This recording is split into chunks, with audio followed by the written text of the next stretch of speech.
Bienvenidas, bienvenidos a Semanario Judicial. Soy Citlali Pérez y en los próximos minutos le daremos cuenta de las sentencias más relevantes de la Suprema Corte en Pleno y las salas, así como de las decisiones más importantes del Tribunal Electoral y órganos jurisdiccionales federales. Pero antes saludo a mi compañera Eusiris Rostro, quien nos acompaña en la interpretación en lengua de señas mexicana. Bienvenida, Eusiris. Ahora sí, comenzamos.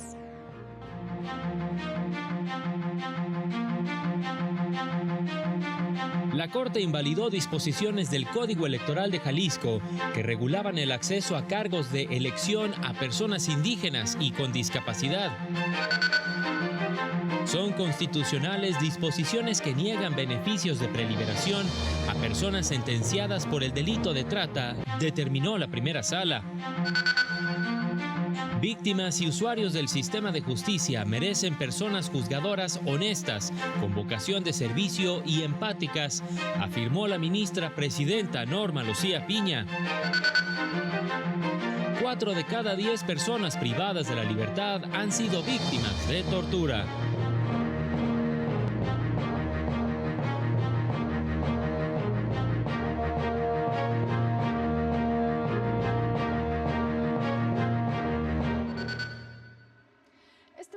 El Pleno de la Corte resolvió diversos asuntos relacionados con el marco normativo de Chihuahua y con el Código Electoral de Jalisco. El Pleno de la Corte invalidó preceptos del Código Electoral de Jalisco que establecían la obligación estatal de traducir el decreto, los documentos y lineamientos relacionados con la postulación a cargos públicos de personas indígenas, al menos a las lenguas Huixaritari y Náhuatl. Al resolver una acción de inconstitucionalidad, también invalidó una porción de la definición de personas con discapacidad de ese Código Electoral. Se propone que este alto tribunal declare la invalidez de la porción normativa que dice a lo cual y de la fracción 22ª del numeral 1 del artículo 2 del Código Electoral del Estado de Jalisco para que la definición elaborada por el legislador local se ajuste por completo al modelo social de la discapacidad. En contraste, declaró válidas las disposiciones que imponen el deber estatal para que lo relacionado con las personas con discapacidad sea traducido a la lengua de señas utilizada predominantemente en Jalisco, al sistema de escritura, braille y pictogramas. El Pleno también resolvió una acción promovida por el Instituto Chihuahuense para la Transparencia contra disposiciones de la ley en la materia. Declaró válidas diversas facultades dadas al órgano interno de control del instituto, entre ellas la de fiscalizar y verificar el ejercicio del gasto, la de celebrar convenios de coordinación en el marco de sus competencias, la de expedir normatividad, la de nombrar y remover libremente a su personal, así como la de efectuar visitas de inspección e intervenciones de control a las áreas y órganos del propio instituto. Esta atribución no vulnera la autonomía de que goce el instituto y su contenido es congruente y armónico con su atribución constitucional consistente en revisar el ingreso, egreso, manejo, custodia y aplicación de los recursos públicos. Invalidó las disposiciones que acortaban los plazos para atender los requerimientos formulados al personal del propio órgano, al resolver controversias en las que se impugnaban disposiciones de la Ley Orgánica del Tribunal de Justicia Fiscal y de la Comisión Estatal de Derechos Humanos de Chihuahua, que regulaban las mismas atribuciones. El Pleno declaró la validez de las normas, con excepción de las que fijaban un plazo de 2 a 10 días para responder a los requerimientos de los órganos internos de control. El Pleno también declaró válida la disposición de la Ley Electoral de Chihuahua que faculta al órgano interno de control del Instituto Electoral para concertar y celebrar, en los casos que estime necesarios, convenios de coordinación con las instancias que requiera, con el propósito de apoyar y hacer más eficiente la fiscalización. Con información de Mario López Peña para el canal del Poder Judicial de la Federación. La Suprema Corte recordó que al determinar la prohibición total del matrimonio infantil, se protegieron los derechos de la infancia, en especial de las niñas y adolescentes. Indicó que la prohibición absoluta es acorde con la Carta Magna, ya que se trata de una medida de protección reforzada al libre desarrollo de la personalidad de las infancias, pues así podrán disfrutar de los derechos propios de su edad y desarrollarse plenamente. Explicó que los niños que contraen matrimonio, especialmente las niñas, se ven frecuentemente obligadas a abandonar la enseñanza y quedan al margen de las actividades sociales.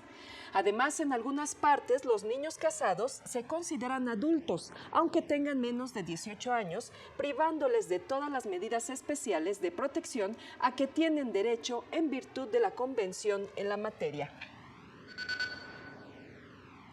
Esta semana, la primera sala de la Corte resolvió asuntos relacionados con el reconocimiento de inocencia y personas sentenciadas por el delito de trata, entre otros. La primera sala de la Corte declaró que son constitucionales los artículos 137 y 141 de la Ley Nacional de Ejecución Penal, así como el 42 de la Ley General para prevenir, sancionar y erradicar los delitos de trata de personas, que niegan los beneficios preliberacionales de libertad condicionada y anticipada a las personas sentenciadas por este delito.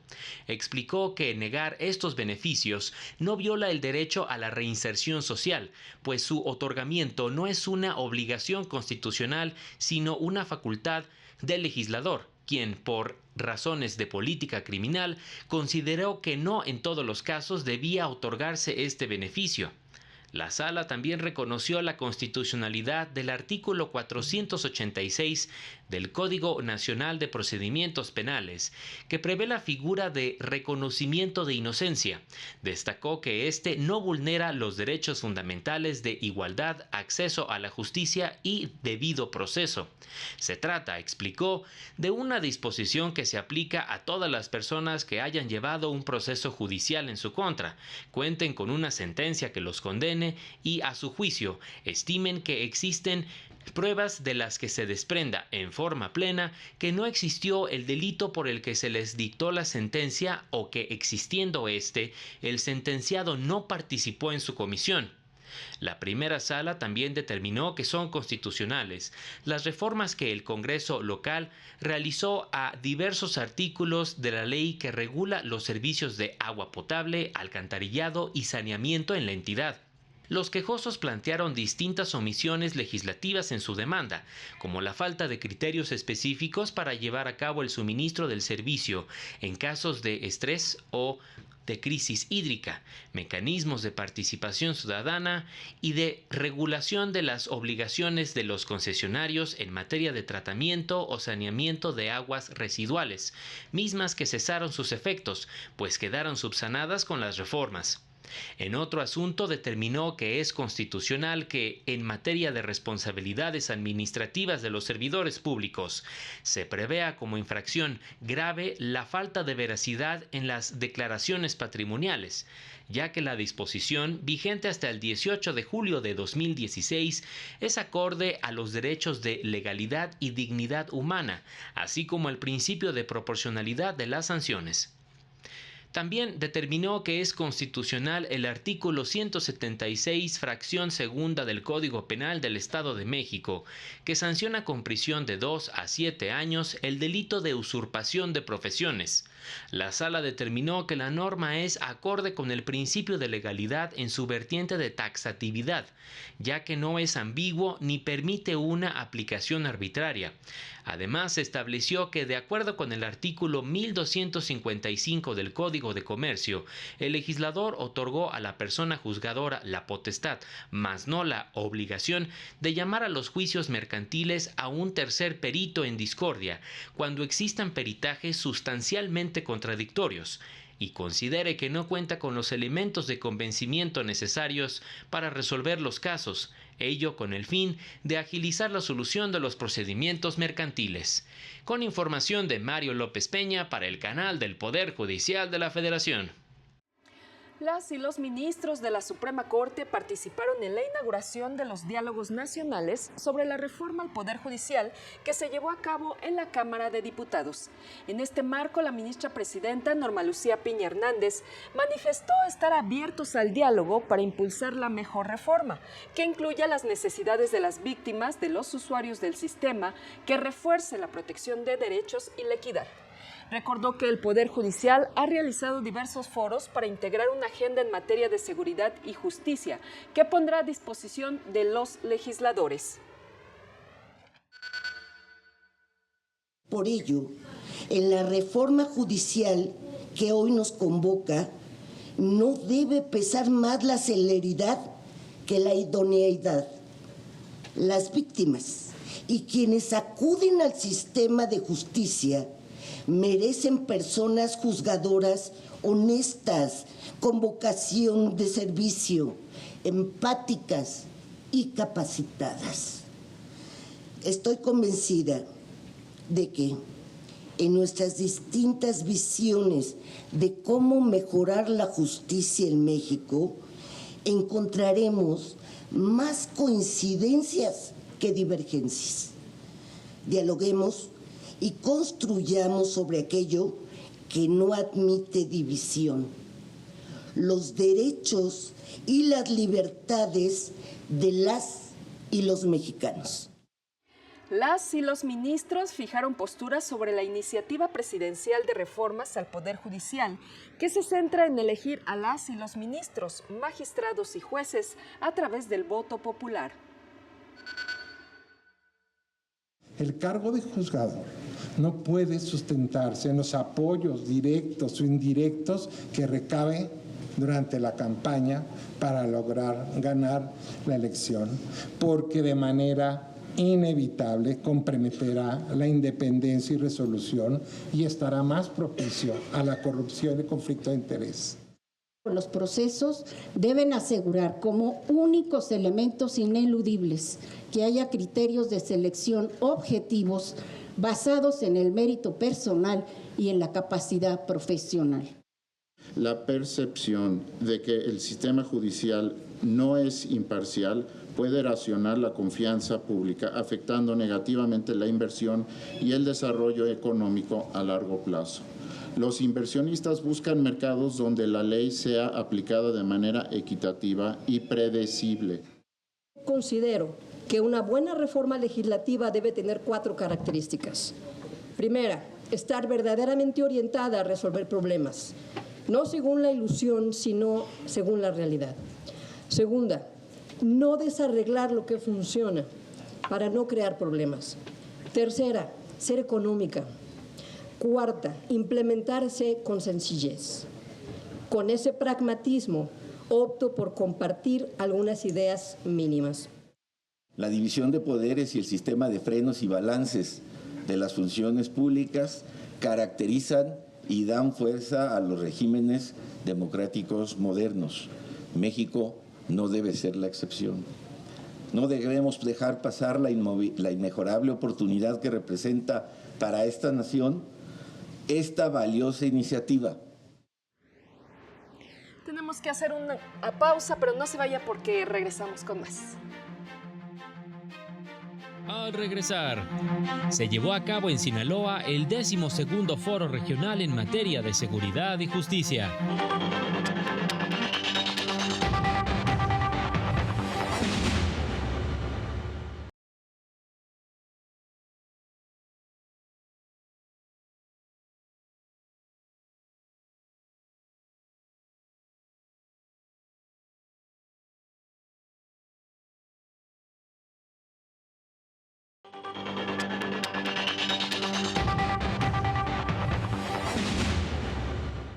Ya estamos de regreso en Semanario Judicial. En Sinaloa continuaron los foros regionales para integrar una agenda en materia de seguridad y justicia, convocados por la ministra presidenta Norma Lucía Piña. Cientos de ciudadanas y ciudadanos del estado de Sinaloa acudieron a la convocatoria del Poder Judicial de la Federación para reflexionar y ser escuchadas y escuchados respecto de los retos para la seguridad y la justicia, tanto a nivel local como en todo el país. En la inauguración de este encuentro regional, Alejandro Vega Nieto, magistrado del Poder Judicial de la Federación, aseguró que toda reforma al sistema de justicia debe respetar los instrumentos y recomendaciones de órganos internacionales de derechos humanos. Proteger a las personas contra la inseguridad y la injusticia presupone un entendimiento amplio de la democracia, en donde de la misma forma en la que las decisiones de las mayorías deben ser respetadas, también resulta fundamental respetar la separación de poderes, los contrapesos y la independencia judicial. Cualquier reforma al Poder Judicial Federal debería apuntar a su consolidación como un verdadero sistema de control constitucional y convencional, y servir para apuntalar la carrera judicial basada en el mérito y el esfuerzo. Por más de 3 horas, las personas participantes reflexionaron sobre los retos en el acceso a servicios legales, la seguridad, el Sistema Nacional de Impartición de Justicia y la rendición de cuentas. Puntualizaron los problemas detectados, analizaron la razón del por qué esos problemas aún no han sido resueltos, identificaron a las personas afectadas y precisaron los problemas con evidencia y datos. Yo tengo 7 años buscando a mi hijo y me he topado pues con la omisión, con la insensibilidad, con el cierre de puertas de las instituciones que son pues las garantes de darme justicia. Si no viene bien hecha la carpeta de investigación, el informe policial, la carpeta, nuestros jueces y magistrados tienen que decidir con lo que tengamos. Los avances de esta 12ª sesión podrán consultarse en el sitio web de la Suprema Corte de Justicia. Para el canal del Poder Judicial de la Federación, Mario López Peña. La Defensoría Pública Federal dio a conocer el fallecimiento de una interna de iniciales SAVO, con lo que suman 15 las internas que han perdido la vida en los últimos 3 años en el Ceferezo 16 en Morelos, lo que refleja la omisión de las autoridades por brindar atención médica integral a las internas, pues en este último caso la mujer fallecida, quien purgaba una condena de 29 años de prisión por un delito del Foro Común, ya había manifestado intentos suicidas. Ante ello, la Defensoría Pública Federal ha promovido diversos medios de defensa con el fin de que se respeten los derechos de las internas, se modifique la política penitenciaria del Ceferezo 16, lo que implicaría el traslado inmediato de las mujeres a sus lugares de origen, cambio de las medidas cautelares necesarias, una investigación diligente de las muertes en custodia y atención urgente psiquiátrica para las mujeres en riesgo, entre otras. Indicó que la autoridad penitenciaria federal debe garantizar la vida de las mujeres privadas de la libertad, así como la comunicación y visita de sus defensores, a fin de que cuenten con asistencia jurídica y defensa inmediata. La Defensoría iniciará acciones legales para lograr el traslado de las mujeres internas a otros penales federales y estatales. También la Defensoría Pública emitió diversas herramientas para ayudar a documentar y denunciar condiciones indignas en los centros penitenciarios. El Instituto Federal de la Defensoría Pública ha contribuido con diversas herramientas para que las víctimas de tortura accedan a la justicia. En el marco del Día Internacional en apoyo de las personas afectadas por este delito, la titular de la Defensoría, la magistrada Taisia Cruz Parcero, anunció la creación de una cédula de internamiento y una guía práctica para su uso. Una guía para el uso adecuado de la cédula para documentar condiciones de internamiento penitenciario que constituye en estos contextos una apuesta central para documentar y atender las condiciones en las que se encuentran las personas privadas de la libertad. En un encuentro en el instituto, el representante adjunto de ONU-DH alertó que en México 4 de cada 10 personas privadas de la libertad sostienen haber sido maltratadas durante su interrogatorio y 15% de las mujeres afirman haber sido agredidas sexualmente durante su detención. Por desgracia, la tortura también ha sido practicada en otros contextos de privación de la libertad que no debemos olvidar, como son los espacios de control migratorio y de detención de la población migrante, así como en los centros de atención a personas con discapacidad psicosocial o a personas usuarias de sustancias ilícitas. Indicó que la discusión sobre una eventual reforma al Poder Judicial debe expandirse al sistema de justicia en su conjunto, responder a los temas de preocupación de la ciudadanía y defender la independencia judicial. elemento insoslayable para la vigencia del Estado de Derecho. También debe partir del reconocimiento del destacado rol que ha desempeñado el Poder Judicial de la Federación en la lucha contra la tortura. Los criterios que desde hace al menos 10 años han emanado de los tribunales federales, varios de ellos además impulsados por ustedes, por la Defensoría Pública Federal, han sido una de las principales herramientas para la prevención, investigación, sanción y reparación de la tortura. Reiteró el llamado a las autoridades electas para dar cumplimiento a la Ley General para prevenir y sancionar la tortura y adoptar las recomendaciones de organismos internacionales como lo relativo a la prisión preventiva, ya que cerca de 90,000 personas están privadas de la libertad sin haber recibido una sentencia, casi el 40% de la población penitenciaria en México. Para el canal del Poder Judicial de la Federación, Laura Murillo. El uso desmedido de la prisión preventiva ha propiciado que aumente de manera significativa el número de mujeres privadas de la libertad, en su mayoría procesadas por delitos contra la salud en su modalidad de narcomenudeo. Durante el ciclo de conferencias sobre justicia penal con perspectiva de género, organizado por el Centro de Estudios Constitucionales de la Suprema Corte, se advirtió que el 41% de mujeres en prisión se encuentran procesadas por narcomenudeo y el 43.3% de las personas privadas de la libertad sin sentencia son mujeres. Hay estados donde por el uso de la prisión preventiva oficiosa hay más del 90% de la población de mujeres sin sentencia que están ahí. Entonces estos estados son Baja California Sur, Campeche, Guerrero, el Estado de México, Michoacán y San Luis Potosí. Al dar a conocer el proyecto Nuestras Propias Justicias, mujeres privadas de la libertad de la Ciudad de México y Oaxaca, revelaron que de 2016 a 2021 aumentó 300% la cifra de mujeres indígenas en prisión.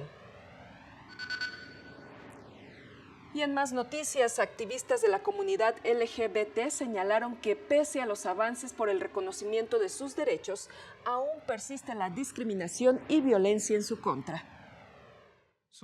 Con la finalidad de promover los derechos de las personas LGBTI+, así como fomentar la inclusión y respeto de la diversidad sexual en el país, la Suprema Corte realizó el foro Diversidad y Orgullo. Pero también es un compromiso de seguir reflexionando e implementando mecanismos para que podamos, en libertad, sin violencia ni discriminación, amar a quienes amamos, ser quienes somos y vivir con dignidad. Participantes indicaron que a pesar de los avances significativos en el reconocimiento y protección de los derechos de estas personas, persiste la discriminación, violencia y exclusión laboral. No se ha desarrollado una política pública que permita fomentar la empleabilidad de personas lesbianas, gays, bisexuales, trans, intersex. Aseguraron que la segregación que enfrentan principalmente jóvenes transgénero de entre 13 y 24 años tiene un impacto en la salud mental, pues el 50% de ellos han considerado el suicidio debido a depresión y ansiedad.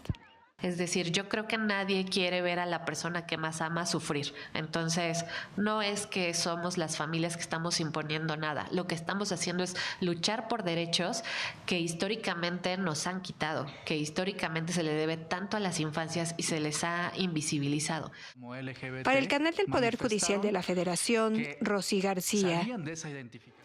La titular del Juzgado Quinto de Distrito con residencia en Morelos, Marta Eugenia Magaña López, ordenó al Registro Civil de Jojutla registrar y expedir la primera acta de nacimiento a una niña, así como reconocer la paternidad del progenitor. La juzgadora determinó inaplicar diversos artículos del Código Familiar de Morelos que impedían otorgar dicho documento al padre de la menor, pues negar el registro y expedir el documento de nacimiento vulnera el derecho a la identidad, motivo por el cual otorgó la protección de la justicia.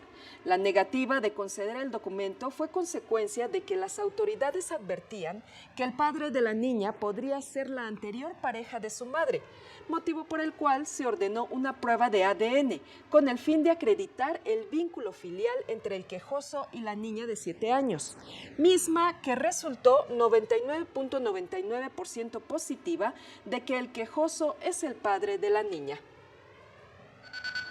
En el semanario judicial se publicaron 23 criterios de diversos órganos jurisdiccionales federales.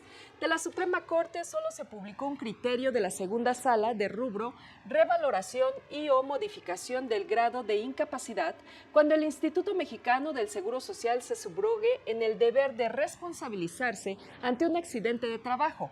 Es aplicable el artículo 68 de la derogada ley del IMSS de 1973.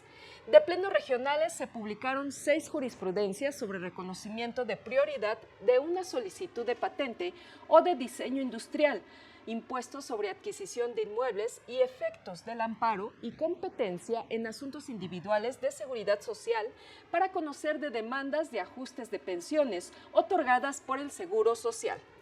De tribunales colegiados se publicaron 16 criterios, 3 jurisprudencias y 13 tesis aisladas relacionadas con temas de baja de servicio activo de la Armada de México, recurso de apelación en el sistema penal acusatorio y diligencias en el juicio laboral realizadas en zonas conurbadas. Vamos a un corte, regresamos. Más adelante, el Tribunal Electoral revocó multas por más de 21 millones de pesos a Morena por no reportar gastos de pre-campaña.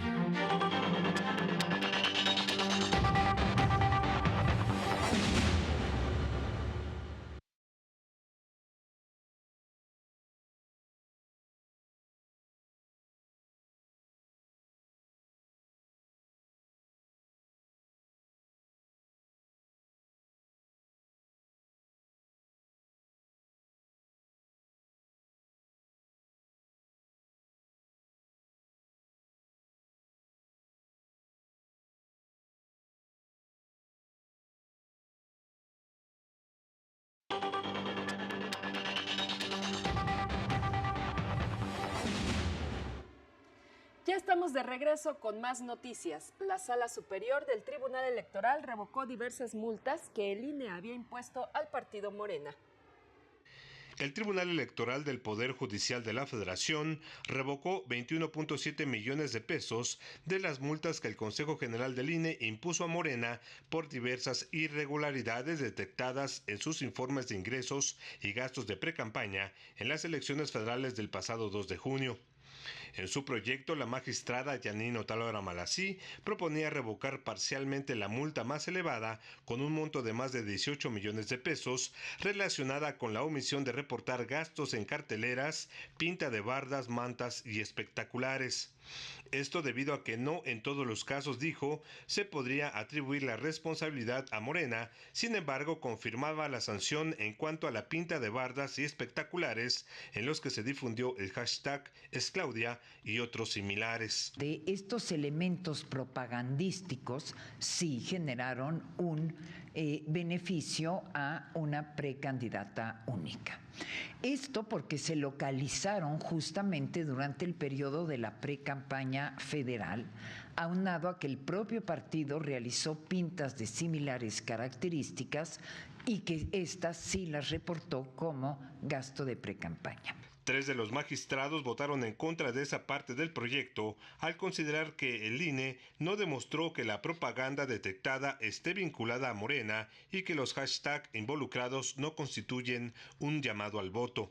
En el caso de los hashtags involucrados, no advierto ninguna propuesta con la finalidad de alcanzar una candidatura a un cargo de elección popular, toda vez que no se difunden de manera expresa promesas de precampaña o elementos de una plataforma electoral, ni se posiciona expresamente a una persona como parte de una oferta electoral. La Sala Superior también revocó por mayoría de votos otra conclusión en la que el INE impuso a Morena una multa por 3.4 millones de pesos por no reportar gastos realizados por concepto de propaganda en vía pública y en páginas de Internet. Ordenó al INE valorar nuevamente las sanciones e indicar de qué forma cada uno de los hallazgos hacen alusión de manera directa e inequívoca a los precandidatos de Morena en la pasada elección federal.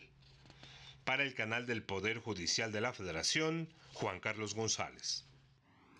Si jueces y magistrados son designados a través de elecciones, existe el riesgo de que respondan a intereses ajenos al Poder Judicial, advirtió el ex magistrado Manuel González Oropesa. La selección de jueces, magistrados y ministros a través del voto popular es una barbaridad, aseguró el ex magistrado de la Sala Superior del Tribunal Electoral del Poder Judicial de la Federación, Manuel González Oropesa, al participar en el espacio de experiencias judiciales de la Escuela Judicial Electoral.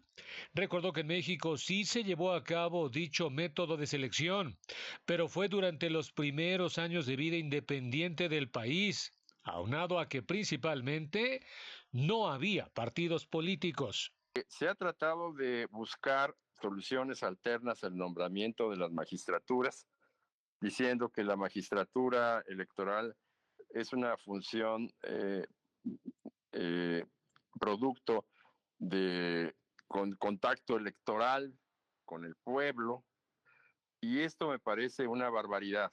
Asimismo, abundó que por su especificidad técnica, los jueces deben ser nombrados por jueces, lo que garantiza la máxima neutralidad de no responder a intereses ajenos al Poder Judicial y a la defensa de los derechos humanos. Cuando los jueces son seleccionados por órganos políticos, la justicia en el país se trastoca porque los criterios políticos de quienes intervienen en esa selección imperan en el funcionamiento de los ministros o magistrados. González Oropesa añadió que haciendo una revisión de las leyes electorales, queda claro que todas las disposiciones normativas tienen un fundamento legal, desde la Constitución de Cádiz de 1812 hasta todas las demás constituciones.